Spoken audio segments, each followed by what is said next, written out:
विविध चित्रपट, विविध वेब सिरीज, विविध जाहिराती, विविध न्यूज चॅनल्स जे आता एंटरटेनमेंट चॅनल्सच झालेले आहेत, हे सगळे वेळोवेळी बघतो आणि स्वतःची मतमतांतर घडवत असतो किंवा इतरांबरोबर चर्चा करत असतो.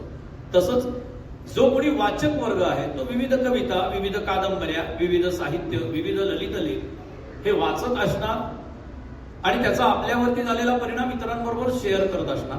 म्हणून एक कलाकार म्हणून या क्षेत्रात गेली 38-39 वर्ष,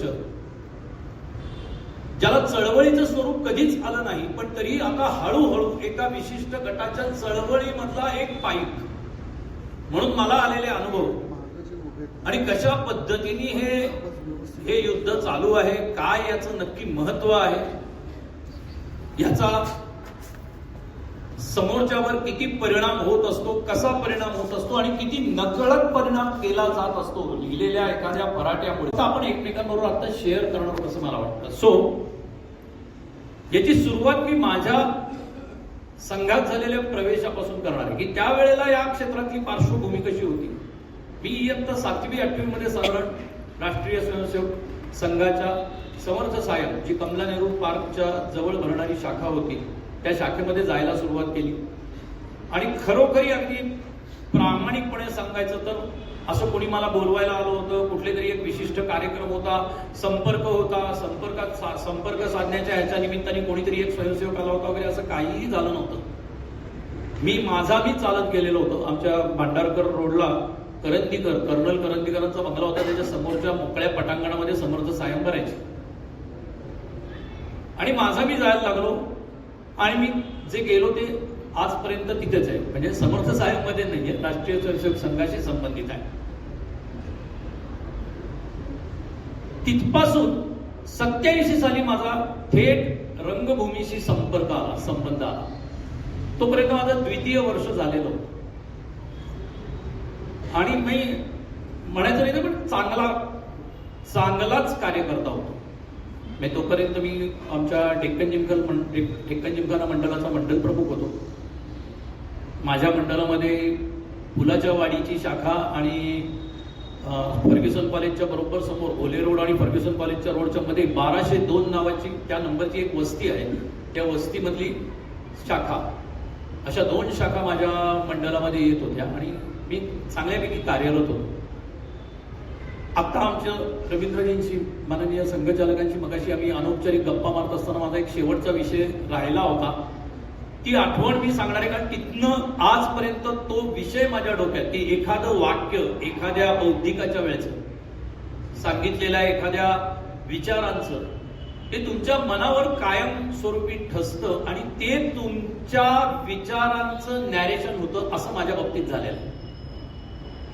ते म्हणजे 2य वर्ष संघ शिक्षा वर्ग त्यावेळेला रमण बागेमध्ये होता आणि संघ आणि परिवार याच्यावरती 3 दिवस का 2 दिवस माननीय सुदर्शनजींचं बौद्धिक असायचं.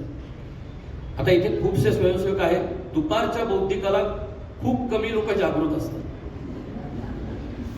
पण मी जागा होतो कारण त्यावेळेला त्यांनी जे सांगितलं ते मला आजपर्यंत डोक्यात खूप असं पक्क बसलेलं आहे.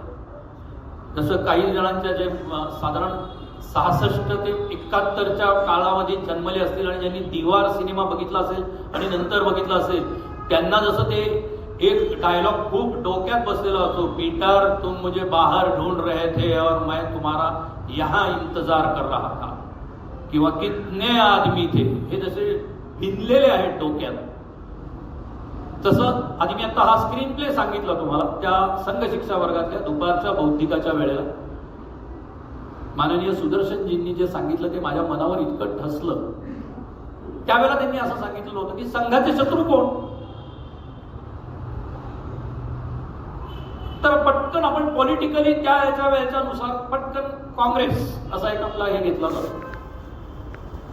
त्यावेळेला त्यांनी सांगितलं की काँग्रेस हा कधीच संघाचा शत्रू नाही, कारण त्यांना तशी विचारधाराच नाही.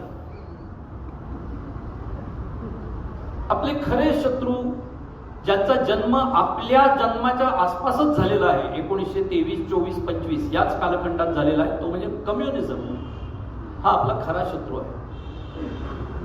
आपली लढाई जी होणार आहे ती त्यांच्या बरोबर होणार आहे.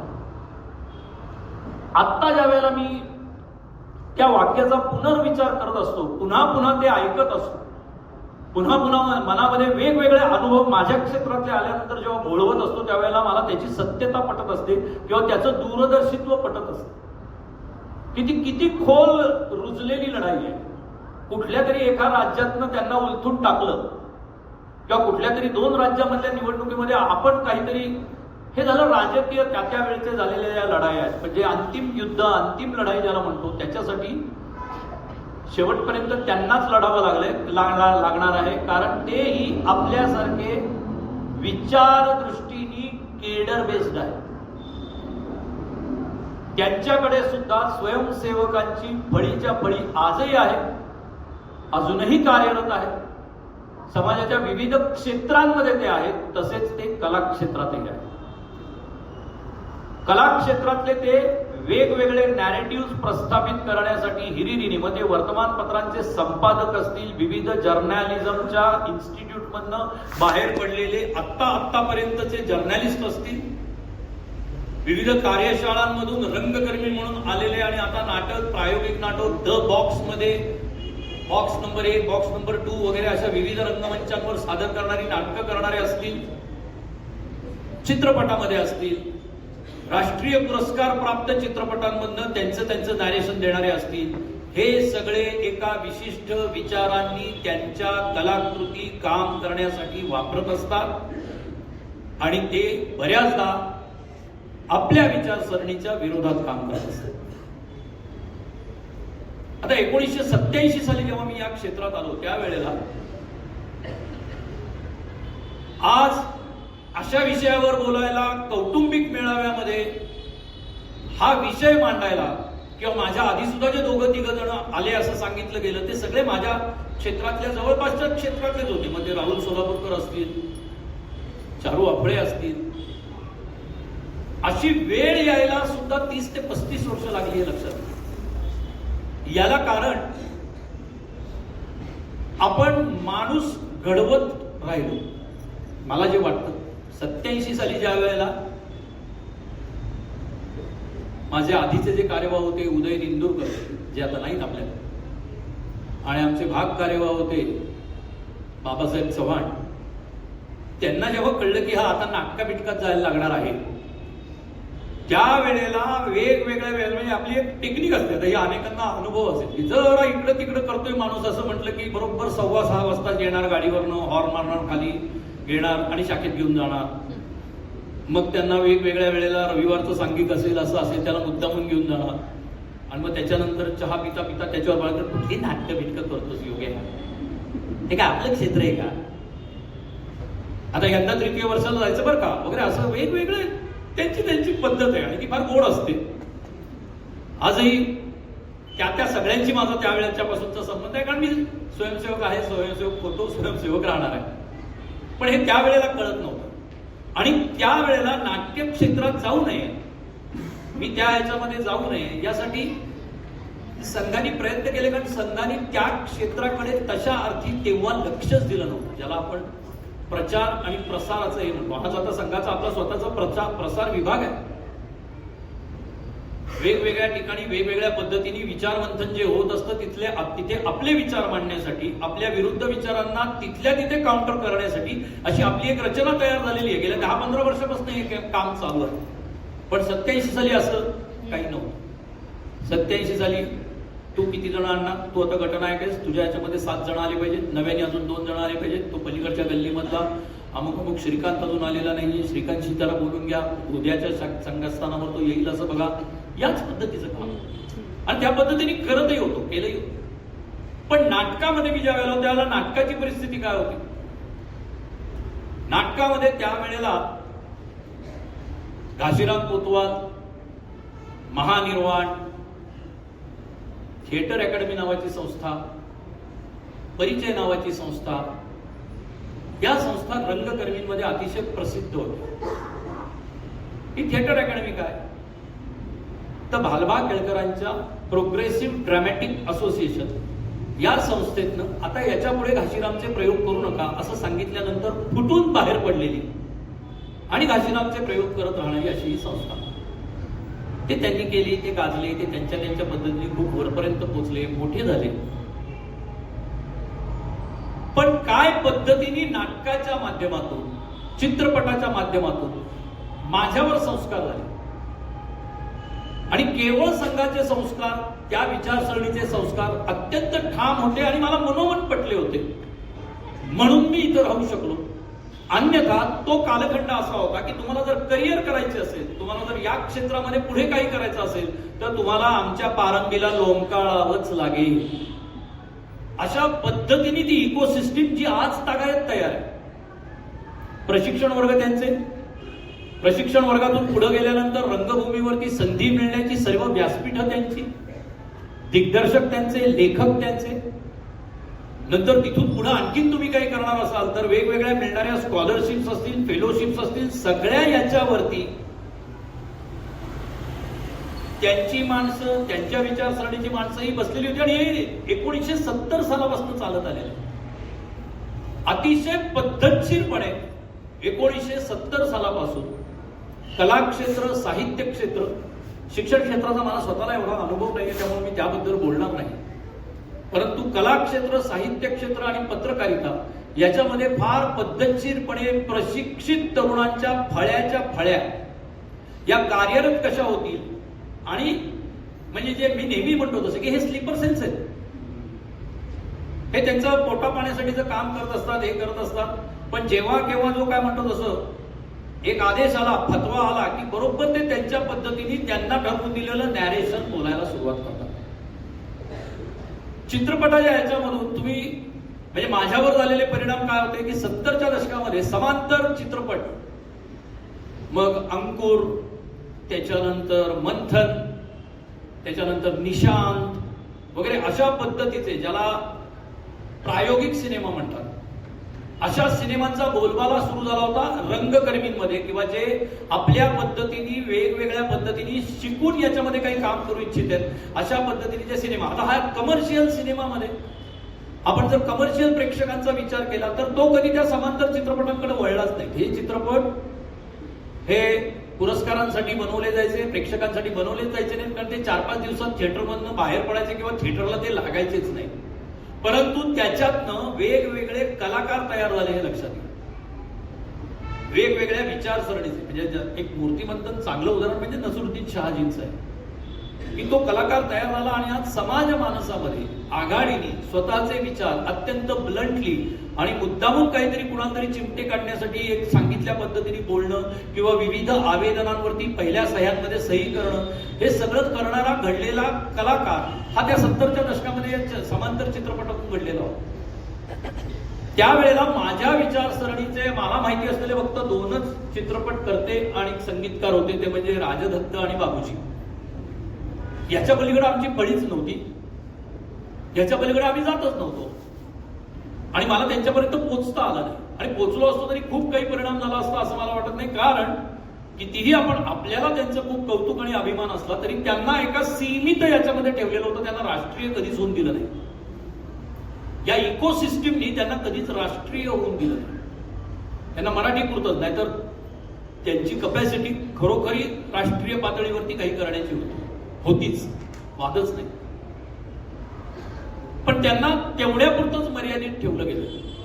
कदाचित रिसोर्सेस नसतील, रचना नसेल म्हणून असेल, पण बाकीच्या वेळेला मात्र माझ्या अवतीभोवती जे काही वातावरण होतं ते सगळं अशा पद्धतीने ठरवून विचारसरणी बदलण्याचं वातावरण केलं गेलं. काय होतं घाशीराम कोतवालमध्ये? आता मला तो संपूर्ण पेशवाईचा इतिहास संघाच्या माध्यमातून किंवा इतिहासाची आवड असल्यामुळे विविध पुस्तकं वाचल्यामुळे मला माहिती होतं, परंतु संबंध नाटकामध्ये काय दाखवलं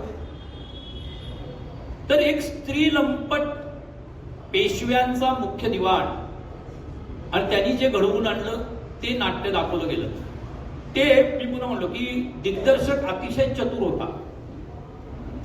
दिग्दर्शकांनी अतिशय चतुराईने ते जे काही सादर केलं ते इतकं सुबक आणि सुंदर पद्धतीने सादर केलं की त्याच्या विरोधातल्या विचारसरणीचा माणूसही 3.5 तासाचं ते नाटक अतिशय आनंदाने बघून खुश होऊन बाहेर पडायचा. भले विचार, पण त्या 3.5 तासात तुम्ही गुणगुणत काय बाहेर येता?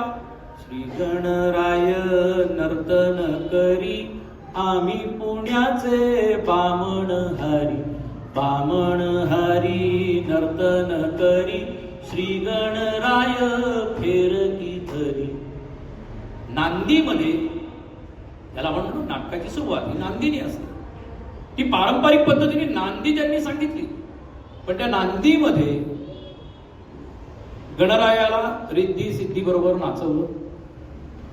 त्याच्याबरोबर अत्यंत रंगेल पद्धतीने ब्राह्मण नाचत होते. मला त्याच्यातल्या जात विषय याच्यात पडायचं नाहीये, पण तुम्ही काय पद्धतीने परिणाम करता. नानासाहेब फडणवीसांचं तुम्हाला बाकी काहीच दिसलं नाही की त्यांच्या कालखंडात कितीतरी प्रयत्न करून सुद्धा इंग्रज मराठी राज्याला नख लावू शकलेले नव्हते. ते तुम्ही मांडलं नाही. तुम्ही त्यांच्या विषय लोलुपतेच्या ह्यानी वर जे आहे का नाही हे इतिहासाला माहीत नव्हतं. हे आपण नंतर, कारण नाटक या गोष्टीचा परिणाम असा असतो की त्यावेळेला पहिल्यांदा ते नाटक बघणारा प्रेक्षक जर जो असेल तो जर कदाचित 11वी 12वीतला मुलगा असेल, तो मित्र मंडळी बरोबर कुटुंबाबरोबर बघितला गेलेला असेल, तर आई वडील यांनी कितीही सांगितलं तरी त्याच्यावरती ते जे काय दृश्य त्यांनी बघितलेलं असतं त्या दृश्याचा जबरदस्त परिणाम झालेला असतो. तो काय बघतो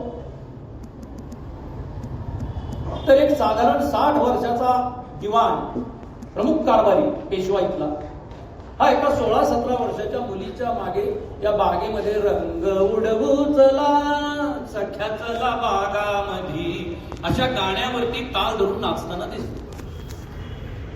त्याच्या डोक्यात तेच होतं. आणि शेवटचा परिणाम म्हणजे मी म्हणतो ना, दृश्य परिणाम कसे दिसतात की इकडे 3/4 रंगभूमीवर कोणी कोणी नाटक पाहिले मला माहित नाही, पण मी सांगतो की शेवटचा पडदा जिथं पडतो तिथं असं असतं की घाशीराम कोतवालाला सगळे मिळून मारतात, त्याचं प्रेत मध्यावर पडलेलं असतं आणि 3/4 रंगमंचावरती ते ब्राह्मण आणि नाना फडणवीस स्वतः नाचत असतात आणि लेवलवरती म्हणजे थोड्याशा उंचीवरनं एक इंग्रज तिथे येतो त्याच्या 2 शिपायांबरोबर आणि तो ही सगळी परिस्थिती बघतो. याचा परिणाम शेवटी काय सांगायचा असतो की यांच्या या सगळ्यामुळे इंग्रज भारतावरती आले.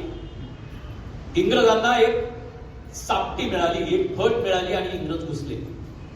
या अशा पद्धतीची अत्यंत पद्धतशीरपणे पेरणी केलेली असते. महानिर्वाण नावाचं नाटक असतं. काय आहे त्या महानिर्वाण?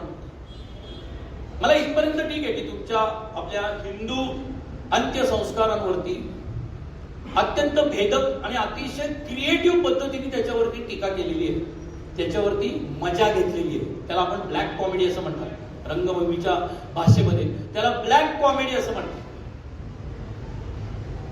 की तिरडी बांधण्यापासून ते तो मरणार आहे जो भाऊराव नावाचा असतो तो स्वतःच्या मृत्यूचं कसं महानिर्वाण झालं याची तो कथा सांगतो. इथपर्यंत मला मान्य आहे. असू शकतं एखाद्याला ती रिच्युअल्स आवडत नाहीयेत त्यामुळे. आणि त्यावेळेला ज्या वेळेला हे लिहिलं गेलं त्यावेळेला स्मशान हे अमृतेश्वराच्या घाटावरून वैकुंठ जिथं आहे तिथं शिफ्ट झालेलं होतं महानगरपालिकेने आणि तिथे विद्युत दाहिनी लावलेली होती. आणि भाऊराव असं म्हणतो की नाही मी जळणार, ते मला छान लाकडावरती जायचं आहे, मी विद्युत दाहिनीत जळणार नाही, अशा हट्टाने तो बसलेला असतो.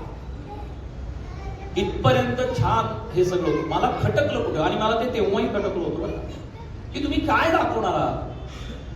त्याच्यात त्यांचा थोरला मुलगा ज्या वेळेला आईला भेटायला म्हणून की आई आता निघालं पाहिजे अमुक तमुक वगैरे, तर त्या वेळेला ती आई असं सांगते की डावीकडचे तिसरे फारच छान दिसत आहेत तिरडी उचलणारे. झालं ना चुक चुक चुक चुक. इतक्या पद्धतशीरपणे तुमच्या रिच्युअल्सला, तुमच्या कुटुंब व्यवस्थेला, तुमच्या याला गमतीच्या नावाखाली मला काय वाटतं की हे खूप सजगपणे बघितलं पाहिजे. किंवा हे जेव्हा बघून आपण दुसऱ्याशी याच्याविषयी सांगतो की अरे इतकं साधं सोपं सरळ नाही आहे, याच्यामध्ये या गोष्टी या पेनिट्रेट होत असतात. चित्रमाध्यमात घ्या ना तुम्ही. दीवार नावाचा सुपर हिट सिनेमा, सगळे नाव ते निळे कपडे असा अमिताभ उभा वगैरे सगळं आई छान वरती देवाचं दर्शन घेऊन खाली येते, शशी कपूरला प्रसाद देते. हा प्रसाद घेत नाही, त्यावेळेला शशी कपूर भाई तू मिठाई समज गेलो असं म्हणतो आणि तो ते मिठाई म्हणून खातो. तोच अमिताभ त्याच दिवशी डॉकवर कामाला लागतो. त्यावेळेला शेजारच्या एका मुसलमान सद्गृहस्थाकडनं 786 नावाचा बिल्ला, जो की बिस्मिल्ला असतो आणि हा खूप शुभशकुन आहे असं म्हणून दिला जातो, आणि तो त्याचा मुक्का बिका घेऊन डोळ्याला लावून खिशात ठेवतो आणि तो बिल्ला 2दा त्याचा जीव वाचवतो. आता ह्याच्या आता असं असं ना पितळ्याचा येतो वगैरे असं आपण काही बोलू शकतो. दिसताना का तिथं ओम का नव्हता, नाही का? ओम नमः शिवाय नावाचा बिल्ला का नाही दिला गेला? 786 नंबरचाच का गेला? आणि तो एका मुसलमान सद्गृहस्थांनीच का दिला? आणि तोच त्याचा जीव का वाचवतो? इतक्या पद्धतशीरपणे, अत्यंत सूक्ष्म पद्धतीने, मी जसं मगाशी जे माझं वाक्य होतं की एखाद्या लेखनाच्या फराट्याने सुद्धा तुमच्या नकळत त्याच्यामध्ये असतात. आता साधं घ्या, 50 किंवा 60च्या दशकातले सिनेमे अनेकांनी बघितलेले असतात. ब्लॅक अँड व्हाईट इरापासून ते आपण 70च्या दशकापर्यंत किंवा 69-70च्या याच्यामधल्या सिनेमांमध्ये कुठल्याही मुलाचा वाढदिवस हा घरामध्ये गोडधोड करून, कित्येकदा मराठी सिनेमांमध्ये तर ओवाळून वगैरे आईला नमस्कार करतोय वगैरे अशा पद्धतीने. आज इथे असलेल्या तरुणांना कदाचित ते ट्रॅश वाटेल, तो सीन ट्रॅश वाटेल. कारण 70च्या दशकानंतर आपण चित्रपटामधले वाढदिवस जे पाहिले ते केक कापतानाच पाहिले. आता केक कापतानाच्या वाढदिवसांमध्ये सुद्धा स्क्रीन प्ले वाईज कसं कसं सुरू झालं की नंतर तो केक तोंडाला फासला जायला आणि बावड्या घे ना तलवार काप ना केक असं म्हणून केक कापायला सुरुवात झाली. आणि त्याचे परिणाम असे दिसायला लागले की रस्त्यात, मी स्वतःच अनुभवले, रस्त्यात तलवारी नाही पण रस्त्यावरती जिथनं घेतला विकत तिथंच येतात, 2 व्हीलरवरती केक ठेवला जातो आणि तो केक कापला जातो. एखाद्याचा वाढदिवस ही खूप खासगी गोष्ट आहे. माझं काय म्हणणं आहे की याचे कलाकृतीतनं होणारे जे परिणाम असतात ना ते खूप दूरगामी असतात आणि ते थेट आपल्या कार्यान्वयीमध्ये येतात, आपल्या स्वतःच्या वर्तणुकीमध्ये ते परावर्तित होत असतात असं मला वाटतं. आता शोले चित्रपट सगळ्यांनी सगळ्यांनीच पाहिला. आता तो पुन्हा नव्याने आलाय. त्या शोले चित्रपटामध्ये नेहमी असं असतं बरं का की तो संबंध गावामध्ये एक मुसलमान कुटुंब असतं, त्यातले ते एक चाचाजी असतात आणि ते खूपच प्रेमळ असतात. म्हणजे असे आपण कधीच बघू शकलेले नाही. ते खूपच प्रेमळ असतात आणि त्यांचा एक साधा भोळा नातू असतो किंवा भाई काय भतीजा असतो वगैरे, असा कुणीतरी असतो की ज्याचे आई वडील नसतात वगैरे, असा म्हणजे एक असं खूपच असं अरे रे असं वाटावं अशा पद्धतीचं ते कुटुंब असतं, बरोबर. आणि एक ठाकूर होता. त्या ठाकूरचा संबंध चित्रपटामध्ये किंवा त्या गावात 2 मजली घर असलेलं एकमेव घर असतं ठाकूरजींचं, म्हणजे संजीव कुमार. त्याच्यातला सिनेमॅटिक दृष्टीने म्हणजे कशाचं ते काय म्हणतो आपण कौतुक होईल सिनेमॅटिक दृष्टीने. त्यातल्या एका सीनचं भयंकर कौतुक होतं की अमिताभ बच्चन खालच्या आउट हाऊस मध्ये माउथ ऑर्गन वाजवत बसलेला आहे आणि जया भादुरी वरच्या मजल्यावरनं एक कंदील बारीक करत जिन्यानी खाली येत असते. म्हणजे ठाकूरच्या घरामध्ये लाईट्स नाही, बरोबर की नाही. पण ज्या वेळेला चाचाजी ते अंदर ते काठी टेकत वरच्या त्या टेकडीवरनं खाली येत असतात त्यावेळेला बॅकग्राऊंडला अजान वाजत असते आणि अजान लाऊडस्पीकरवर ऐकू येत असते. हे मी का म्हणजे हे कदाचित कित्येक आईला हे लक्षातच आलं नाही आपल्या. अरे हो खरंच की हे सांगावं लागतं, कारण किती सूक्ष्म रीतीने तुमच्यावरती त्याचा परिणाम होत असतो हे आपल्याला दाखवायचं. ह्याचा आपण विचार केलाच पाहिजे, जो आजच्या लढाईसाठी गरजेचा आहे. आज प्रेक्षकांचे सुद्धा समूह झालेले आहेत हे लक्षात ठेवा आणि ते व्हायलाच पाहिजे. मी या ठाम मतावरती आहे की का नको व्हायला. जर तुमचे समूह ज्या वेळेला आमच्यावरती 20 वर्ष आक्रमण करत होते, अशी पाखरे येती नावाचं तेंडुलकरांचं नाटक आहे. त्या नाटकामध्ये त्या मुलीचा भाऊ हा त्यांनी लिहिलंय की नाही मला माहित नाही, पण मी जे पाहिलेलं होतं का प्रयोग बालगंधर्वला, तो संघाचा स्वयंसेवक असतो आता गेल्या 5, 7, 8 वर्षामध्ये संघाने स्वतःच्या गणवेशामध्ये फुल पॅन्ट पाहिलेली आहे, पण आपल्याला आजही कट्टर स्वयंसेवकाचं जे चित्र आहे ते कडक इस्त्रीचं हाफ पॅन्ट, फोल्ड केलेला पांढरा शर्ट, काळी टोपी असं आपण पाहिलेलं. आता मला सांगा, आपल्यातले कितीतरी जण स्वयंसेवक आहेत, पूर्ण गणवेशामधले स्वयंसेवक अनेकदा अनेक ठिकाणी अनेक सांघिकांमधनं अनेक संचलनांमधनं उभे राहिलेले आहोत. संचलन झाल्यानंतर जे कुठे गेलेलो असू ते, आणि तिथनं नंतर घरी येईपर्यंतच तो गणवेश असतो, कारण त्या गणवेशाचा एक मान असतो आणि आपण तो गणवेश उतरून ठेवतो. मुलीला बघायला आलेल्या कार्यक्रमामध्ये कसा तिचा भाऊ संघाच्या शाळेच्या याच्यामध्ये असेल सांगा बरं तुम्ही, संघाच्या गणवेशात असेल. आणि म्हणजे किती त्याचा, आणि लोकही त्याला इतका बंपर लाफ्टर देत होते. त्याच्यात कदाचित अतिशय मोकळ्या मनाने ही गंमत स्वीकारणारे संघाचे स्वयंसेवक सुद्धा असतील, पण तो जो कोण संघाच्या स्वयंसेवकाचा भावाचं काम करणारा असायचा, तो असा खुर्चीवर बसण्याआधी असा यायचा, आवाज येतोय ना, असा यायचा, तोंडामध्ये काय त्याच्या हातात पुस्तक असेल ते असं धरायचा, आणि असा ते आपल्या चड्डीची जी इस्त्री असायची ती अशी अशी करून करायचा, फोल्ड करायचा आणि मग खुर्चीवर बसायचा. असा प्रसंग नाटकामध्ये 3दा होता आणि 3ही वेळेला लाफ्टर घेतला. याच्यात काय झालं, यातल्या प्रेक्षकांना कधीच हे वाटलं नाही काय शिस्तबद्ध आहे हा माणूस. नाही, काय साधे सगळे बाकीचे नॉर्मल कपडे आहेत, हा कशाला असा आला. आणि केलेली ती जी काय टवाळी असेल ती, आता ही लेखकांनी लिहिलेली होती का नाही, हे पुढचं दिग्दर्शकाचं नॅरेशन असेल. तर अशा पद्धतीने मी जे सांगतो ना, ते एक एक छोटे छोटे छोटे छोटे या याच्यामधले हे आहे की लाऊडस्पीकरवरती आजान ऐकू येते आहे. कुठं नाही तर त्या 2च जण राहत असलेल्या त्या गावामधल्या त्या मुसलमान कुटुंबाच्या घरी इतकं आहे की त्यांच्या त्या मशिदीमध्ये मात्र वीज आहे आणि जी सगळ्या गावाला ऐकू येते आहे. असं कसं असू शकतं. म्हणणारा काय गरीब बिचारा तो सचिन पिळगावकर, त्याचं जे काय नाव आहे त्या सिनेमात ते साधं बघा.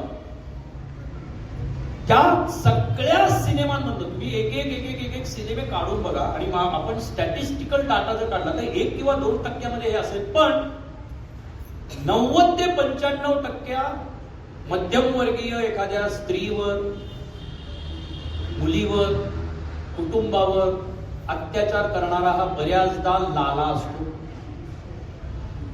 तो मारवाडी असतो, तो हिंदू असतो, त्याच्या मागे देवदेवतांची चित्र दिसतात दुकानात. पण अमिताभला मात्र तू मुकद्दर का सिकंदर बनेगा असं लहानपणी सांगून मोरपीस डोक्यावर घालणारा मात्र फकीर असतो. का तर त्याचा screenplay writer Kader Khan असतो. आपल्याला असं वाटतं नाही कलेसाठी कला, आपण काय 2 तासासाठी बघायला जातो, एंटरटेन होतो आणि परत येतो. नाही, जे नकळत होणारे संस्कार असतात ना, ते नकळत येणारे संस्कार फार महत्वाचे असतात. सुरुवातीच्या सिनेमामध्ये आपल्याला स्ट्रेट विभागणी दिसायची, चांगला माणूस, वाईट माणूस, चांगला पोलीस इन्स्पेक्टर, डाकू, डाकू शेवटी मरणार, सगळं छान छान होणार, ही आपली मनोधारणा आहे. वाईट माणूस हा वाईट मध्ये वाईट दाखवण्यासाठी आहारी अभिनयामध्ये कुठेतरी याला असं स्कार काढला जाणार, काहीतरी हे केलं जाणार, डोळे असे मोठे म्हणजे असा 70 पर्यंत चालू होतं. आणि मग अँटी हिरो नावाची कन्सेप्ट आहे. त्याच्या आधी सुद्धा कानून नावाच्या सिनेमात आली होती, पण ते एखाद दुसरं होतं. पण 70च्या दशकामध्ये हे झालं, कारण त्यावेळची सामाजिक परिस्थिती अशी होती की 47 ते 66 या साधारण 20 वर्षाच्या काळामध्ये सर्व स्तरावरचा भारतीय स्वातंत्र्य प्राप्त झाल्यानंतरचा भ्रमनिरास तरुणांच्या मनामध्ये होता.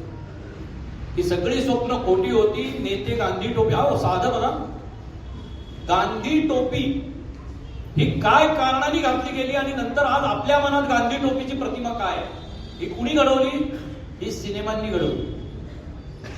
बाई वाड्यावर या असं म्हणणाऱ्या त्या कलावंतांनी, त्यांना सांगितलेल्या डायलॉग रायटर्सनी आणि त्या दिग्दर्शकांनी केली. म्हणजे हे दुर्दैव आहे.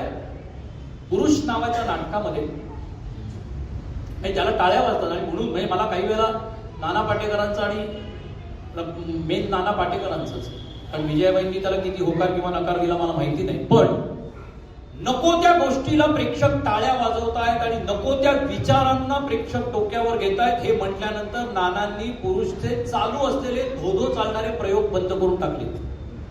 ऑल ऑफ अ सडन बंद केले.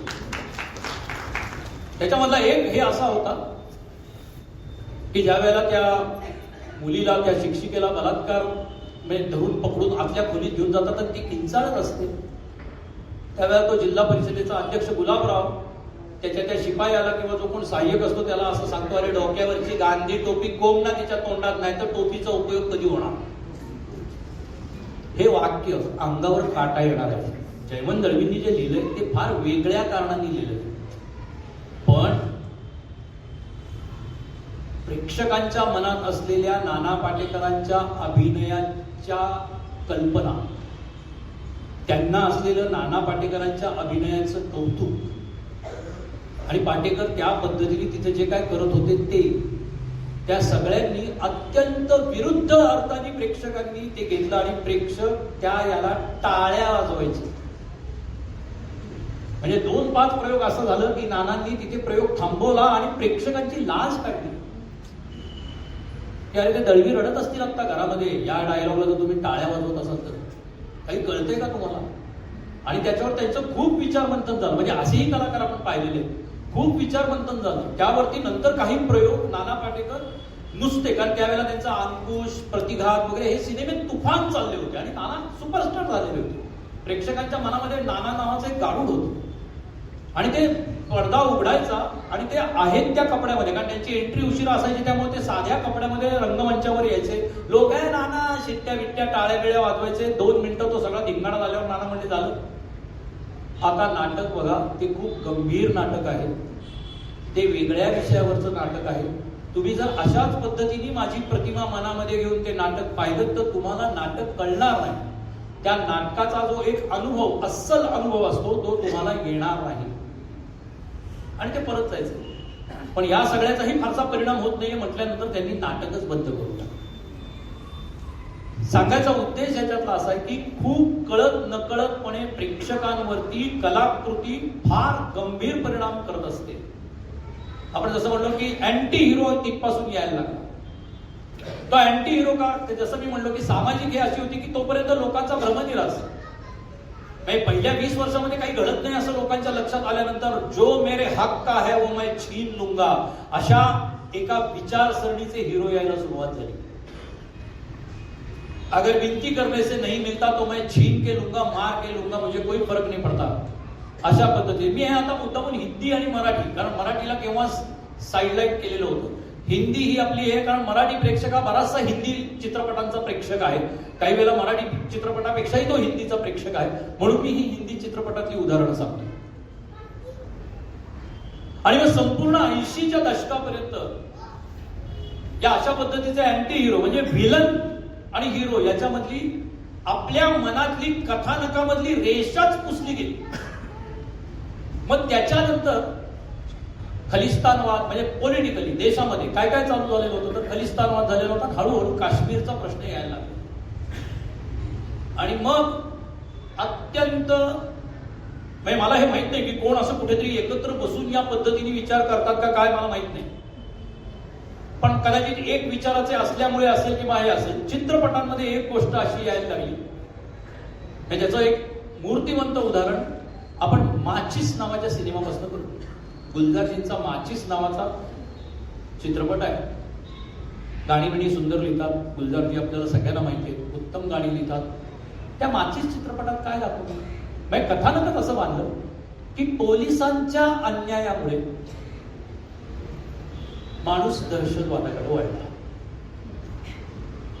वेळेस तुम्ही जर त्या काळातल्या पोलीस कमिशनर्स असतील, त्या काळातले इतर पोलीस अधिकारी असतील, यांचे जर आत्ता पॉडकास्ट पाहिले किंवा यांनी लिहिलेली काही पुस्तकं वाचली तर आपल्या असं लक्षात येईल की असं कदाचित 1-2 ठिकाणी घडलं असेल. संपूर्ण आंदोलनच यामुळे घडलेलं आहे असं झालेलं नाही. असं होत नसतं, इतकं होत नसतं, इतकी सिस्टीम खराब झालेली नसते. पण त्याच्यात तसं दाखवलंय आणि लोकांनी ते भरभरून पाहिलं. आता याच्यामधले जसं मी म्हणलो की खूप पद्धतशीरपणे रंगकर्मी चित्रपट करते आपले विचार आपलं नॅरेशन मांडण्याच्या दृष्टीने कलाकृती वापरायला सुरुवात करायला लागले होते, पण ते एंटरटेनमेंटच्या आडोशाने मांडत होते. ते करमणूक प्रधान तर करायचेच, पण ते त्याच्या आडोशाने मांडत होते खूप पद्धतशीरपणे. जसं माचीस आलं तसं ज्याला आज आपण अर्बन नक्षलाईट म्हणतोय, तोच त्यांचाच एक सिनेमा हुतुतू. त्या सिनेमामध्ये तसंच केले की सिस्टीमनी गांजले गेले, सिस्टीमनी हे झाले, म्हणून ते नक्षलवादाकडे वळले. त्यांना बंदूक हातात घ्यावी लागली, त्यांना बॉम्बस्फोट करावे लागले, त्यांना किडनॅपिंग करावी लागली. त्याला उत्तर द्यायला जवळजवळ 25 ते 30 वर्ष लागली. आता जेव्हा नक्षल याच्यावरती आपला कोणाचा सिनेमा बस्तरचं वास्तव ज्या वेळेला आपण पाहिलं, त्यातला पहिला सीन जेव्हा पाहिला की जो त्यांनी डॉक्युमेंटेड याच्यावरनं केलेला स्क्रीन प्ले होता, आपण मी तर झोपू नाही शकलो ज्यावेळेला तो पहिला. मी इंटरव्हलला तो सिनेमा मी 2दा पाहिला. इंटरव्हल नंतर मी तो बघू शकलो नाही, इतकं माझ्या डोक्यात त्यावेळेला चालू होतं की ज्या पद्धतीने शिक्षा म्हणून क्रौर्याने त्या माणसाला मारलं जातं त्याच्या बायकोच्या समोर, त्याच्या मुलीच्या समोर. आणि हे सो कॉल्ड इंटेलेक्च्युअल्स आणि लेखक आणि हे कोर्टामध्ये कसे हे करतात, आणि त्या कोर्टाचा गव्हर्नमेंटच्या अगेन्स्ट, पोलिसांच्या अगेन्स्ट निर्णय देणारा माणूस हा उपराष्ट्रपती पदाचा काँग्रेसचा उमेदवार होता यंदाचा.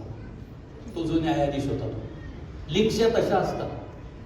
आणि आपण भाबडेपणी कलाकृती बघितलीच नाही पाहिजे पुढची 25 वर्ष तरी, कारण ही लढाई चालू.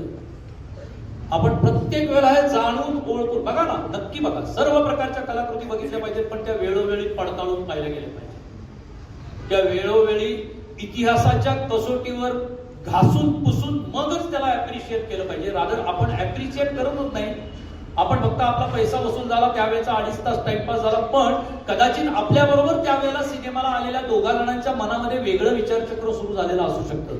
सो त्या चित्रपटावरती डिस्कशन केलं पाहिजे. आता इथे 2 वेगवेगळ्या वयोगटाच्या पिढ्या इथं आहेत, म्हणून मी सांगतो की जर आपल्या मुलाबाळांबरोबर आलेल्या असाल, आपल्या परिचितांबरोबर आलेल्या असाल, आपल्या तरुण मुलांबरोबर बघितलेल्या सिनेमावर, बघितलेल्या नाटकावर, वाचलेल्या पुस्तकावर अत्यंत सकारात्मक साधक बाधक चर्चा झाली पाहिजे, हे लक्षात घ्या.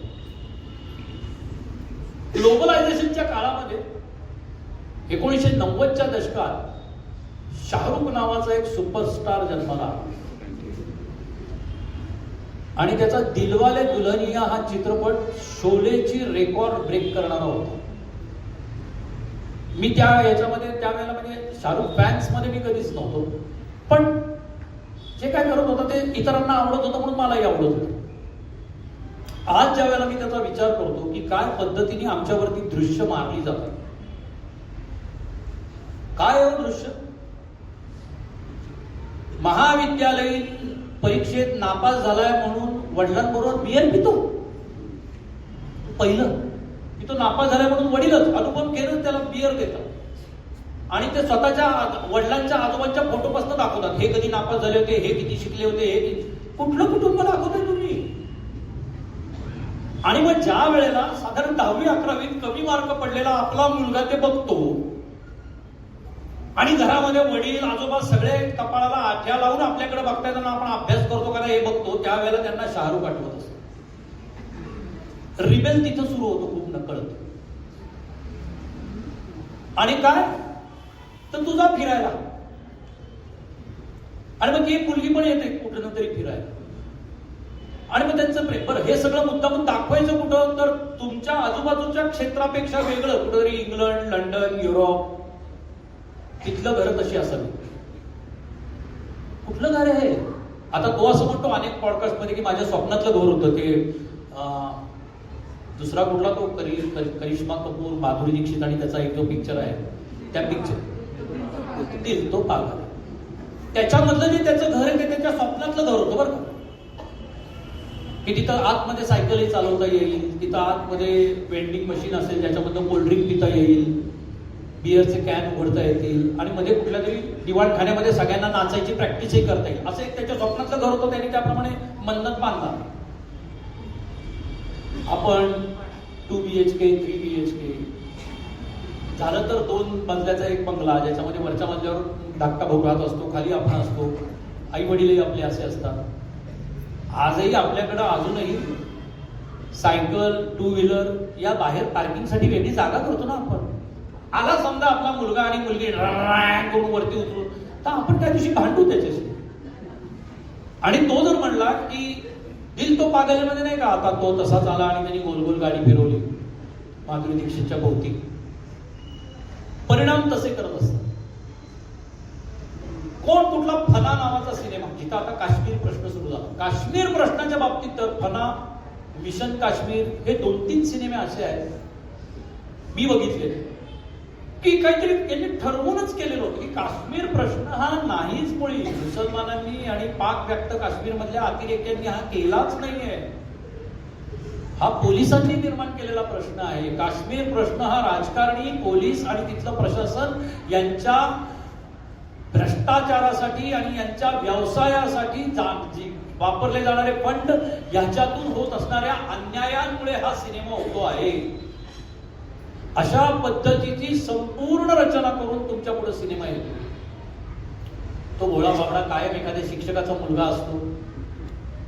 तो शिक्षक कायम लहानपणापासून ही शिकवत असतो की मजहब नहीं सिखाता आपस में बैर रखना, हिंदी हे हम वतन है, हिंदोस्तान हमारा वगैरे असं तो शिकवत असतो. बॅकग्राऊंडला ते वाचत असतात.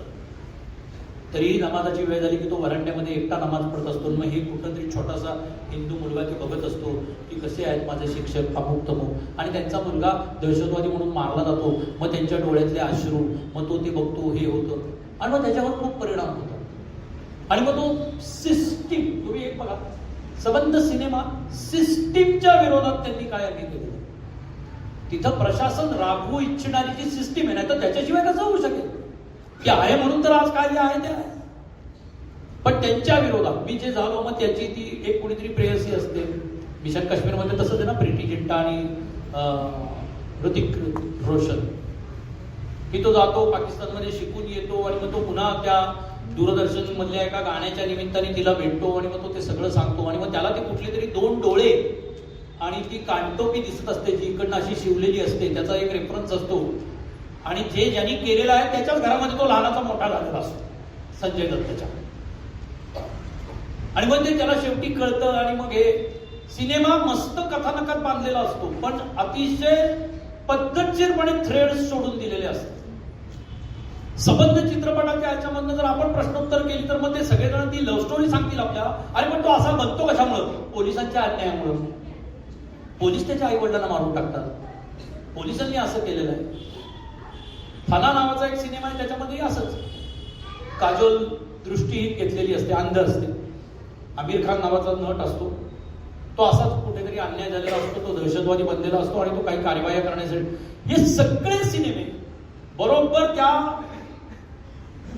प्रॉब्लेमच्या वेळेला अशा पद्धतीने आणले गेले.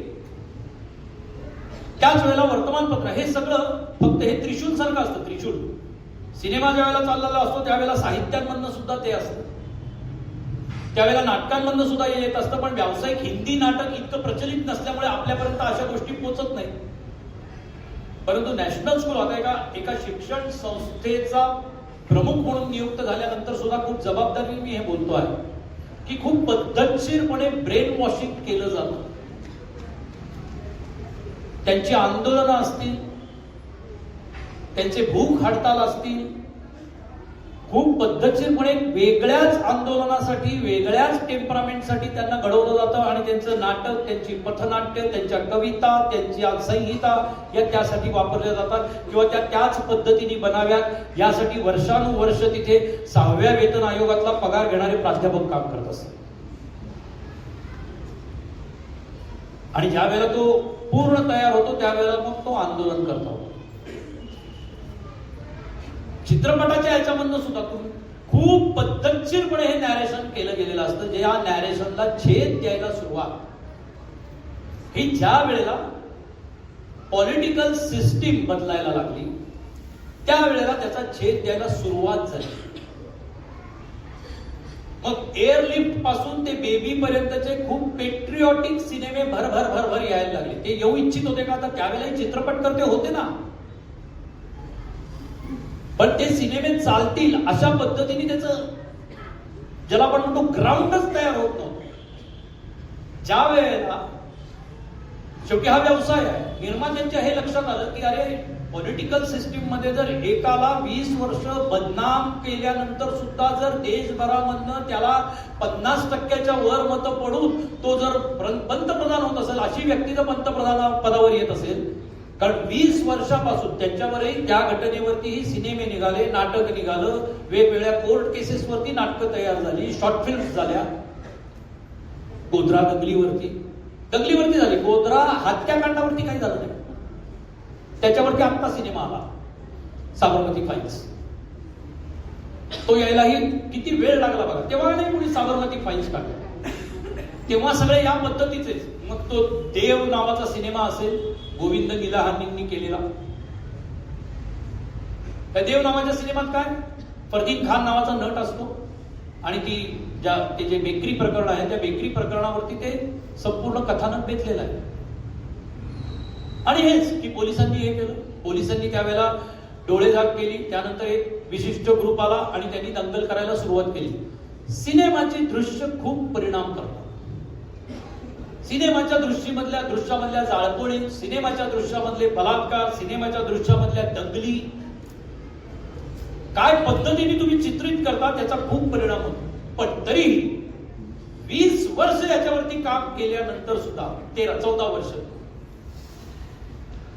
2014 साली मात्र चमत्कार झाला. का झाला?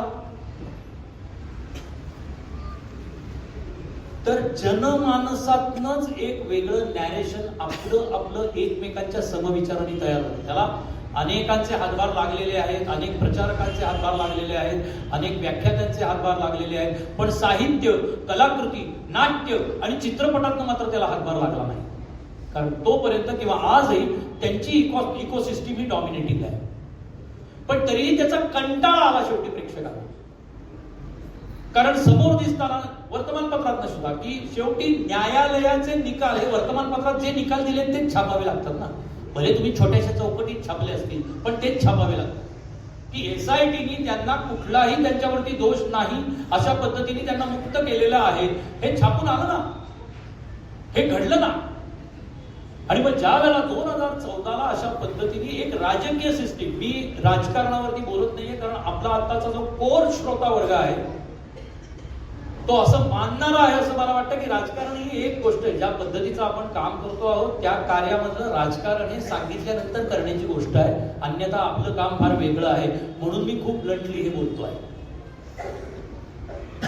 नाही तर मग अशा चर्चा सुरू झाल्या तर आपण दिवसभर फक्त राजकारणावर चर्चा करू. अशा पद्धतीचं नाट्य आपल्या अवतीभोवती सध्या घडतंय. आता बाबा तू कुठला आहेस नक्की, मग आता आमच्या बरोबर आहेस का नाही आहेस, नाहीयेस का, बरं छान भेटू आपण नंतर. आपण 15 तारखेनंतर भेटण्याचा वायदा करतो, निघतो बाजूला आपण. कालचं तर तो विनोदच आहे. मला असं वाटतं की हे खूप ठरवून चाललेलं आहे की अंबरनाथमध्ये अध्यक्ष काँग्रेसचे 12 जण भारतीय जनता पक्षात आले म्हणून अध्यक्ष भाजपचा झाला आणि उपाध्यक्ष आणि इतर समित्यांचे आता शिंदे गटाला राष्ट्रवादी अजितदादा गट मिळाल्यामुळे बाकीचे सगळे त्यांचे झाले. म्हणजे पुन्हा जे आपल्याला हवंय तेच झालंय ना.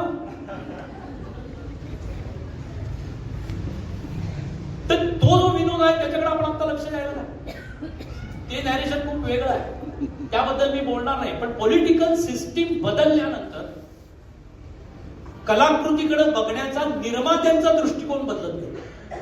शेवटी हा पैशाचा खेळ आहे. पण आता थोडे थोडके राहिलेले आहेत. एक साधा सरळ सोपा मराठी चित्रपट करायला सुद्धा 5 ते 6 कोटी रुपये लागतात. हिंदी चित्रपट एक साधा सिनेमा करायला सुद्धा 25 कोटी रुपये लागतात.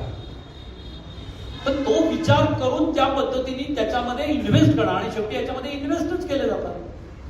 मग निर्मात्यांचं लक्ष याच्याकडे वळलं आणि ज्यांच्या डोक्यात ही विचारधारा आहे की नाही मला माहिती नाही, पण याला एक उत्तर दिलं गेलं पाहिजे. चित्रपटांमधून जे नॅरेशन दिलं जातं त्या नॅरेशनला एक उत्तर दिलं पाहिजे. कायम शिक्षक गळ्यामध्ये क्रॉस घालून दिसत असतो, तो बोलत नाही पण तो क्रॉस कायम दिसत असतो. त्याच्या बॅकग्राऊंडला कायम येशूची ती प्रतिमा दिसत असते त्याच्या घरामध्ये आणि तो खूपच मायेने आणि प्रेमाने बोलत असतो. आणि मग तो कधीतरी पटकन त्याच्या गळ्यातला क्रॉस हा तुझं सगळं भलं करो, तो येशू नाही म्हणत, पण ही जी घटना आहे, हा जो सीन दिसतो तो खूप काहीतरी सांगतो. म्हणजे मला आठवत आहे, मी जेव्हा फर्ग्युसन मध्ये होतो 93-94 सालची गोष्ट, 92-93 ची गोष्ट सांगतो. त्यावेळेला की नाही मिथुन चक्रवर्तीमुळे पॅड म्हणून गळ्यामध्ये क्रॉस घालायची एक पद्धत आलेली होती. पॅड, कारण तो नेहमी 3 कुंड्या उघड्या ठेवून तो असा, मिथुन माहितीये सगळ्यांना त्यावेळेचा, तर तो ते ज्या काय पद्धत त्याच्या त्या गळ्यातला तो क्रॉस बऱ्याच दिसायचा. त्यामुळे आमच्या काय हाँगकाँग लेन मधून लोक काय 10,000 रुपयाचे क्रॉस विकत घ्यायचे. त्यावेळेला आमच्या योगेशला माहिती असेल, विद्यापीठातल्या तरुण म्हणजे विद्यार्थी परिषद सोडूनही संघाचा जो युवा वर्ग आणि महाविद्यालय हे होता त्याचा विद्यावत्सल अन्नप्रगडा नावाचा एक गुंडच, तो गुंड स्वयंसेवक असं त्यावेळेला ते काम करायचा. त्यावेळेला तो मारायचा आमच्यातल्या मुलांना. कसं घालतं हे बेड्यासारखं काहीतरी हे गळ्यामधल्या चेन हे करून चेन ती लोखंडी तुटायची म्हणून काळ्या गोफात घालायच्या. आपल्या स्वतःच्या आईने घातलेल्या काळ्या गोफामध्ये तो क्रॉस घातलेला असायचा. हे परिणाम असतात मिथून घालतो म्हणून. आता तो मिथून बीजेपी कडनं आपल्या बंगालमध्ये प्रचार सभा घेतो. तर हे परिणाम दिसत असतात. जसं कायम पळून आले कुठल्या तरी दंगलीतनं हे आलेले हे हिंदू बालक किंवा हिंदू तरुण तरुणी एखाद्या गरीब मुस्लिम घरामध्ये जातात. मग त्यांचं जेवण चालू असतं. कुछ खाओगे बेटा? नाही माझी नाही राहिलं. नाही नाही ऐसे कैसे आप आए हो तो आप. आणि मग ती आत जाते मासघरात आणि स्वतःच्या ताटातच त्याला काढून देते आणि स्वतःमध्ये अभि मेरा तो हो गया असं म्हणून देते आणि आपण ते धन्य होऊन बघत राहतो. ही माझ्या देशाची संस्कृती. असे पळून आले आपल्या इथं कधी नाही दिसत. आपण नाही म्हणू का? तुमच्यातले कुणीही सांगा बरं, असा एखादा आला तर आपण कोणीच तू मुसलमान नाही यायचंच आमच्याकडे असं कोणीच नाही म्हणत. आपण आपल्यावरती नाही. आपण सावरकरांनी नंतर आता माननीय सरसंघचालकांनी सांगितलेलं हिंदुत्व पुरेपूर अंगात बांधलेली माणसं. या देशाला मातृभूमी मानणारा जो असेल तो हिंदू. पूजा पद्धती काही असो, पण तसं दाखवलं जात नाही. कायम आपल्याला हे दाखवलं जातं. कायम विलन्स काली माता किंवा असा कुठला तरी उग्र देव याची पूजा करताना दाखवली जातात. अख्खी गाणी होतात. करण अर्जुन नावाच्या सिनेमामध्ये त्या चड्डिकेच्या समोर गाणं घेतलं अख्खं, डान्स बिन सगळं सिक्वेन्स. पण दिसताना सिनेमामध्ये दृश्यामध्ये कॅमेरामध्ये कायम बॅकग्राऊंडला हे दिसत असत. आत्ता पोलीस स्टेशन आणि कोर्टामधले मागचे फोटो बदलायला सुरुवात झालेली आहे. जसं पोलीस सिस्टीम्स बदलल्या तसं. नाही तर आधी गांधीजी, चाचाजी, इंदिरा मॅडम, नाही तर राजीवजी, याच्या पलीकडे फोटोच नाही. जसं रस्ते नाही, पुतळे नाही, संस्था नाही, तसं फोटोही नाही. न्यायालयामध्ये ह्याचे इम्पॅक्ट होत राहतो. आता बदलायला सुरुवात झाली. आता गेल्या 3-4 वर्षामध्ये मी एक 5-6 सिनेमांमध्ये असं पाहिलं की कोर्टामध्ये मागच्या बाजूला वल्लभभाई पटेलांचाही फोटो असतो, शास्त्रीजींचाही फोटो असतो. साधा आहे ना, या सिस्टीमनी किती पद्धतशीरपणे अनुल्लेखाने ज्या मोठ्या ऐतिहासिक व्यक्तिमत्वांना मारलं हे लक्षात घ्या. त्यावेळेलाही श्याम बेनेगलनी सरदार पटेल सारखा परेशजींना घेऊन सिनेमा काढला, पण तो सिनेमा चालू नाही शकला. तो सिनेमा ज्या पद्धतीने कमर्शियली यायला पाहिजे होता तो आला नाही, कारण इकोसिस्टीम त्यांच्या बाजूने नव्हती. त्यावेळेला त्याला ते व्यक्तिमत्व उभं यावं असं वाटलं नाही, त्याला तो इतिहास बाहेर काढावा असा वाटला नाही. पण 2014 नंतर मात्र परिस्थिती बदलायला लागली. 2014 नंतर माझ्या विचारसरणीला पोषक असं प्रेक्षकांच्या मनामध्ये वातावरण तयार व्हायला सुरुवात झाली.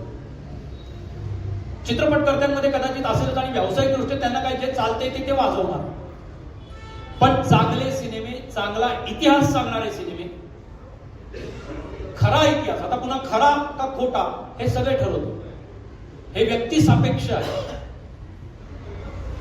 ते म्हणणार की तुम्ही मुद्दा म्हणजे आता आपल्यावरती एक असा आरोप केला जातो की तुम्ही इतिहास बदलायला निघालेले आहात. इतिहास बदलू कसा शकेल? तो डॉक्युमेंटेड असेल ना. म्हणजे जसं आता मी मगाशीच एक उदाहरण सांगितलं की मदारी मेहतर नावाची कॅरेक्टरच नाहीये संपूर्ण आग्रा याच्यामध्ये. त्याच्यावरती कविता आल्या, पोवाडे आले, नाटकामध्ये 2-2, 3-3 प्रसंग आले. ही कॅरेक्टरच नाही. तशाच पद्धतीने घडत गेलं. साधं एक उदाहरण सांगतो मी, आता उत्तरार्धाकडे येतो. छावा नावाचा चित्रपट सगळ्यांना आवडला, सुंदरच होता. काय आवडलो आपल्याला? आपल्याला छाव्याचा झालेला शेवट आवडला म्हणजे तो अंगात भिडला, हृदयाला भिडला, डोक्यात तिडीक गेली. एक राजकीय स्टेटमेंट त्यांनी दिलं गेलं त्यावेळेला. पण तुम्ही छावा नीट बघा, पहिल्या सीन पासून त्या सीन पर्यंत 3 वेळा छावाच्या पटकथा आणि दिग्दर्शकांनी हा प्रयत्न केलेला आहे की संभाजी महाराज हे सर्व धर्म समभाव पाळणारे होते. ते मुसलमानांवर अन्याय करायचे नाही, या राज्यामध्ये मुसलमानांवर अन्याय होत नाही, आमच्यासाठी सर्व धर्म सारखेच, अशा पद्धतीचे 3 ते 4 डायलॉग सीन्स मध्ये आहे. त्यांच्या दृष्टीने हे विपरीत घडलं की फार वेगळ्या पद्धतीने छावा चालला. याला कारण छावा कादंबरी म्हणजे छावा चालला तो मुंबई टेरिटरीमध्ये सगळ्यात जास्त चालला आणि नंतर मग माउथ पब्लिसिटीने तो देशभर चालला. मुंबई टेरिटरी म्हणजे तुम्ही आम्ही सगळे. ज्यांनी छावा कादंबरी लहानपणापासून म्हणजे प्रत्येकाच्या इयत्ता 10वी पासून वगैरे माणसांनी वाचलेली आहे छावा कादंबरी. आणि त्या छावा कादंबरी मधलं जवळजवळ 30 पानांचं ते 40 पानांचं शेवटचं बलिदानाच्या पद्धतीचं जे वर्णन केलेलं आहे त्याच्या 10 ते 15, 30, 25% चित्रीकरण झालेलं आहे. पण तेच इतकं अंगावर येतं की म्हणजे ते जे आपण कित्येक शॉर्ट्स आणि रील्स पाहिली की लहान मुलं रडायची ते बघत असताना की माझ्या संभाजी महाराजांना असं का केलं आहे. आणि खरंही होतं, आपले सुद्धा हात शिवशिवत असतात ते बघायला. दृश्य माध्यमात त्यांना सांगायचं खूप वेगळं होतं आणि प्रेक्षकांनी त्यांना हवं त्या पद्धतीने ती कलाकृती घेतल्यामुळे फार वेगळ्या पद्धतीने ती गाजली. आता हे कोणी बोलणार नाही, पण तुम्हीच कंपॅरिझन करून बघा. छावा आता अवेलेबल आहे OTT प्लॅटफॉर्मवर. 3 ते 4 वेळा तो असं म्हणलेला आहे. पहिल्याच युद्धामध्ये संभाजी महाराज असं म्हणतात, हम मुसलमानों के खिलाफ नहीं वगैरे वगैरे अशा पद्धतीने. का? ते हिंदवी स्वराज्य होतं, हे एक नवीन नॅरेशन यायला सुरुवात झाली की नाही. तर ते हिंदवी स्वराज्यच होतं. अनेक पत्रव्यवहारांमधनं अनेकदा छत्रपती शिवाजी महाराजांनी हे स्टेटमेंट केलेलं आहे किंवा हे सांगितलेलं आहे की हे हिंदवी स्वराज्य आहे, हे श्रींचं राज्य आहे, हे देव देश आणि धर्मासाठी लढणारं राज्य आहे. मग का नाकारायचं? हे आपण नाही नाकारत. हे नाकारणारी वेगळी पद्धती कार्यरत असते आणि मग ती आपल्या इतिहास पुरुषांच्या याला हळूच जाता जाता काही गोष्टी लावायला लागतात. मग ते सिनेमांमधनं सुद्धा येते. पण 2014 पासून आतापर्यंतच्या याच्यामध्ये 370 कलम पूर्ण झालेला जो सिनेमा असेल की तुम्हाला थेट सरकारी फाईल्स मधल्या डॉक्युमेंट्स वरून तयार केलेले सिनेमे बघायला मिळाले. की काय झालं नक्की? आत्ता आलेला हक्क नावाचा सिनेमा आहे शहाबानो प्रकरणावरती. आता त्यांनी काय केलंय, शहाबानोच्या प्रकरणावरती पुढे कशा पद्धतीने शेपूट घातलं गेलं आणि सगळी पॉलिटिकल सिस्टीम की जी एक नवं नॅरेशन समोर आलं, आपल्याकडनं आलं, ते खरं तर त्या केस पासून आलं. पण ते टाळलेलं आहे. पण काय पद्धतीने ते विचार करतात, काय पद्धतीने प्रत्येक कोर्टामध्ये, हायकोर्टाची केस तो का हरला, सुप्रीम कोर्टापर्यंत तो का गेला शहाबानोचा नवरा, हे खूप छान पद्धतीने त्याच्यामध्ये मांडलेलं आहे. ताज नावाचा सिनेमा आलाय. हे सिनेमेचा धांगडधिंगा करणारे नाही. ताज नावाचा एक परेश रावलांचा सिनेमा आहे की ताजमहाल नक्की कोणाचा. आपण पूर्वीच पुना ओकांचं पुस्तक वाचलेलं, ताजमहाल की तेजोमहल नावाचं. चला सोडून देऊ, पुन्हा ओकना हे असंच काहीतरी लिहिणार, पुण्यातल्या लोकांना काही उद्योग नसतो असं म्हणून आपल्याला बाजूला करण्याची एक पद्धत आहे. पण त्या ताजमध्ये सुद्धा अत्यंत, आणि त्यांनी खूप छान स्टेटमेंट त्याच्यामध्ये केलेलं आहे जे मला अतिशय आवडलं परेश रावलांचं कोर्टामध्ये.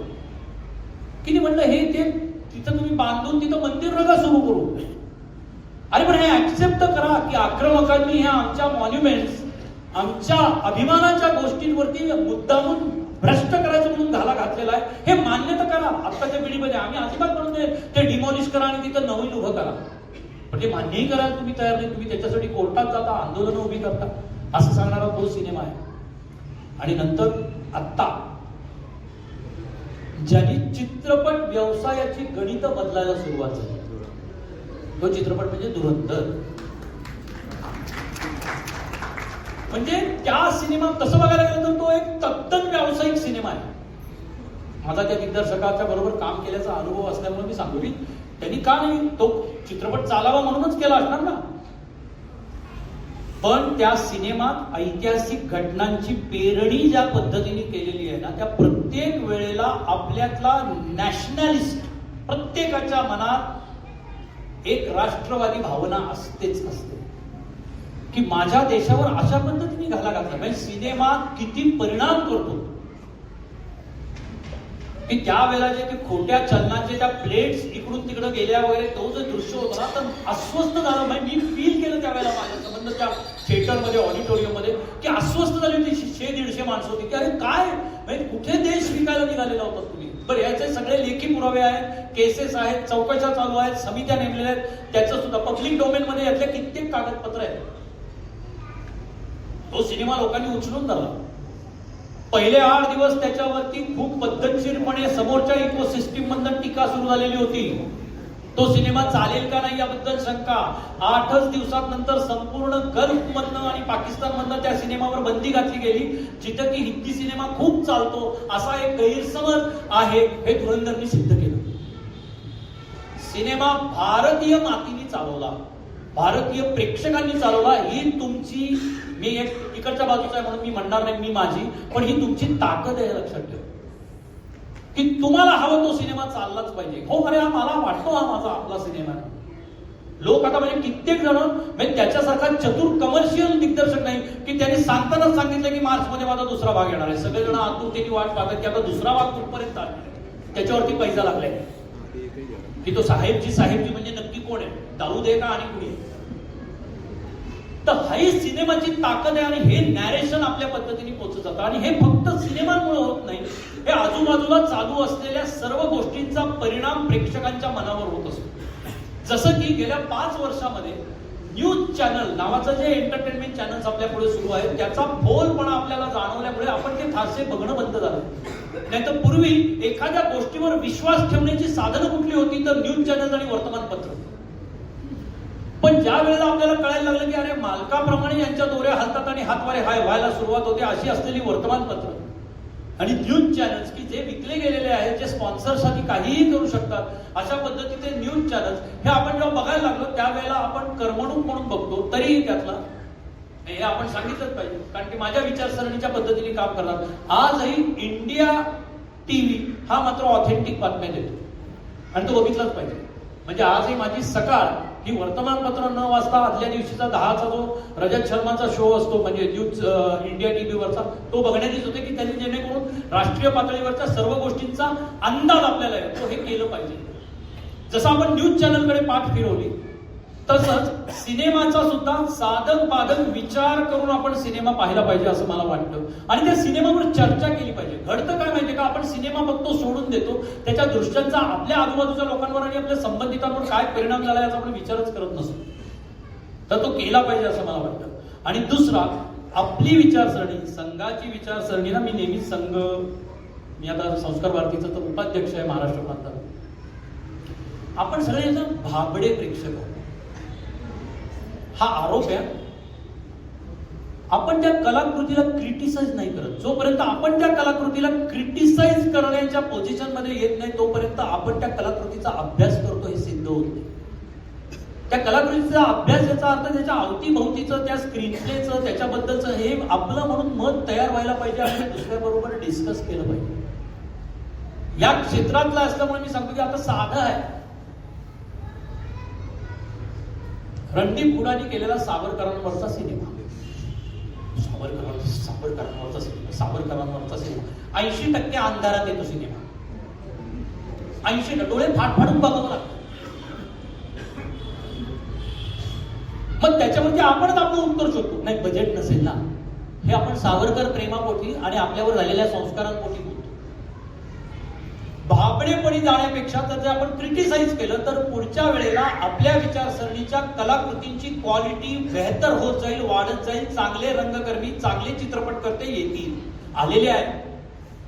याच म्हणजे एक वेळ अशी आली होती की आपल्याकडं फक्त भालजींनी केलेला शिवाजी महाराजांचा सिनेमा होता, पण आज दिग्पाल लांजेकर सारखा आपला स्वयंसेवक असा आहे की ज्यांनी आज 6वा सिनेमा आता त्याचा 30 जानेवारीला येतोय, रणपती शिवराय नावाचा.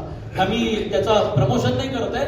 6 सिनेमे शिवाजी महाराजांच्या वरती केले, जे बाबासाहेबांचं स्वप्न होतं श्रीमंत बाबासाहेबांचं स्वप्न असं होतं की अरे शिवाजी महाराजांच्यावरती एक सिनेमा कसला करता 2.5 तासाचा. त्यांच्या आयुष्यातल्या प्रत्येक ऐतिहासिक घटनेवर सिनेमा व्हायला पाहिजे, प्रत्येक घटनेवर कादंबरी लिहिली गेली पाहिजे. कुठपासून सुरू झालं तर आज ते आपल्याच विचारांचं आहे ना, ह्याला वेळ लागणार आहे. कलाकृती करणारे कलाकार इतक्या सहज म्हणत नसतात. 30 वर्षानंतर आज आपल्याला आत्ताशी तर पुढे काय मी म्हणतो प्रातःसमय सुरू झालेला आहे दुसऱ्या नॅरेटिव्हच्या प्रस्थापित होण्याचा, आणि तिकडून तीव्र लढाई सुरू झाली. आणि मग त्यावेळेला फ्रस्ट्रेशन येत असतं, काही होत असतं. एक साधं उदाहरण म्हणजे माझं, पुन्हा असं म्हणाल की चुकीचं झाल्यामुळे प्रमोशन झालेलं आहे आणि बघाल फारसं त्याच्याकडे बघितलं गेलं नाही त्या वेब सिरीज कडे.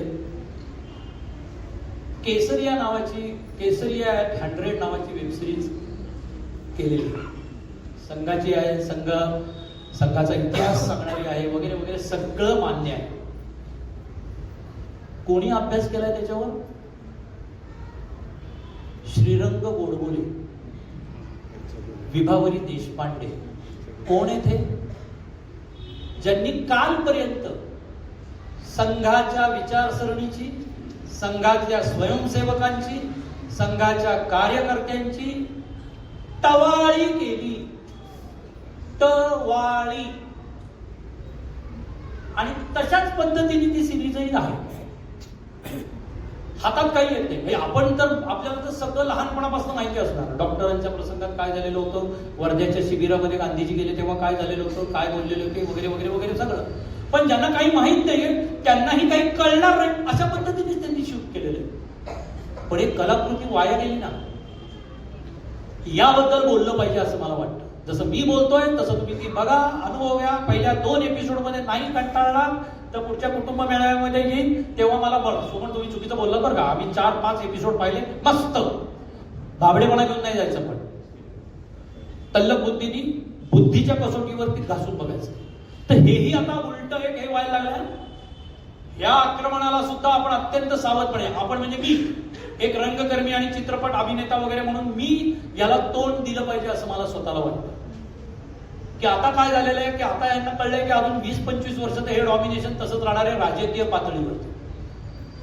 मग अचानक देशप्रेमाचं पांघरुण बदललं.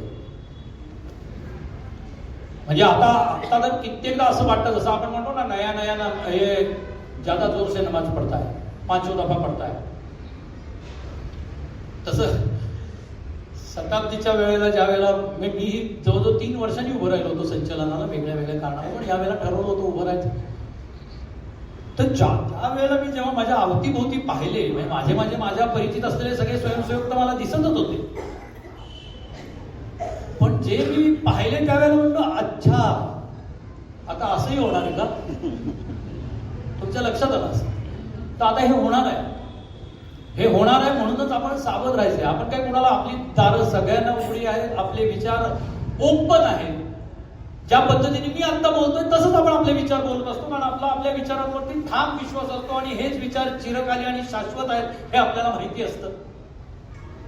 पण तरीही आता तुम्ही जर सांगताय ते जर तुम्ही हळू सांगत असाल तर ते मोठ्याने सांगणार आहे, भोंगा आपल्या शेजारी येऊन उभा राहणार आहे की जो त्याची निष्ठा दाखवण्याचा प्रयत्न करणार आहे, सिद्ध करण्याचा करेल की नाही माहित नाही.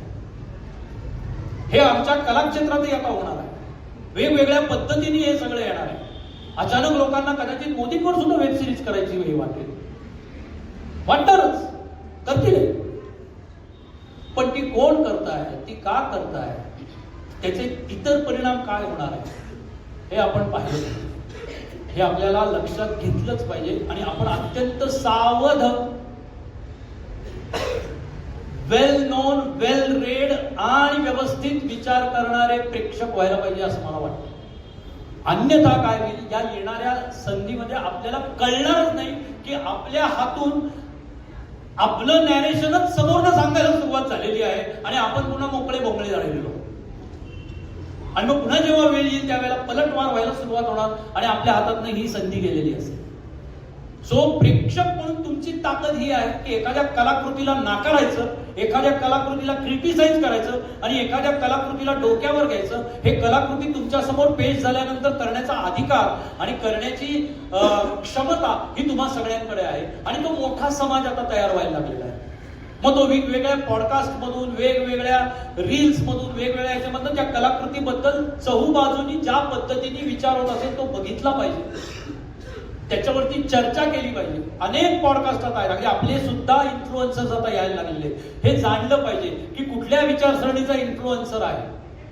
साधी गोष्ट आहे टीआरपीची. तुम्ही 1 मिनिटापेक्षा कमी वेळ जर एखादं रील पाहिलं ते पाठ केलं तर त्याला टीआरपी नसतो. पण तुम्ही जर रील पूर्ण पाहिलं तर तशा टाईपची 50 रील तुमच्या ह्याच्यावरती यायला सुरुवात होते. जे बघायचं नाही ते फाट फाट फाट सर्फिंग मध्ये उडवत लावलं तर ते तुम्हाला नंतर उद्या दिसणारही नाही. शेवटी ते काय म्हणतो, तुम्ही काय पद्धतीने बघता त्या पद्धतीने ते तुमच्याकडे येत असतं आणि तुमची आवड निवड शोधत असते. सो मला काय आवडतं हे मी ठरवायचंय. मला जर अमुक बघावं असं वाटत असेल, मला जर भाऊ तोरसेकर ऐकावं असं वाटत असेल सकाळी, तर आम्ही भाऊ तोरसेकर नावाचा एक सामान्य पत्रकार 6 वर्षापूर्वी त्यांनी व्हिडिओज टाकायला सुरुवात केली आणि आज तो लाखांच्या घरामध्ये सबस्क्रायबर का घेतोय? त्यांनी एका विशिष्ट विचारसरणीला अत्यंत साधक बाधक पद्धतीने मांडायला सुरुवात केली आणि तरी त्यांनी ते चूक आणि बरोबर याच्यामध्येच मांडायला सुरुवात केली आणि त्याला फॉलो करणारे वाढले. याचा अर्थ त्या सगळ्यांचं मत ते होतं. तुम्हाला ते सगळ्यांना हवं होतं की मला दुसरी पण बाजू कळली पाहिजे ना. फक्त वागळे बोलेल तेच का ऐकायचं आम्ही? वागळेला वेड करण्यात भाऊंचा फार मोठा हात आहे बरं ना. कारण त्यांना कळलंच नाही, कारण त्यांना असा उद्दामपणा त्यांच्या मनामध्ये होता की आम्ही म्हणू ते मत आणि ही सामान्य जनता ऐकणार. यांना काय कळतंय? आम्ही इंटलेक्च्युअल आहोत, आम्ही प्राध्यापक आहोत, आम्ही कुलगुरू आहोत, आम्ही अमुक आहोत, आम्ही तमुक आहोत, आम्ही संपादक आहोत, आम्ही सांगू ते. मग त्यांनी एक कुठला तरी लोकसत्तातले त्यांनी एक व्यापक कट आहे मोदींना आणणं. अरे कुठला व्यापक कट? काय बोलताय? हे त्यांना विचारलंच गेलं नाही. ते भाऊ सुशील, अनय जोगळेकर ही माणसं विचारायला लागली. एक फळी अशी तयार झाली आणि त्या फळीला मोठं आपण केलंय आणि केलंच पाहिजे. हे अशा पद्धतीने विचार प्रवर्तन ही घुसळण आहे. हे मी माझ्या मनातले विचार तुमच्याकडे शेअर करतोय. मला अजिबात हे नाही.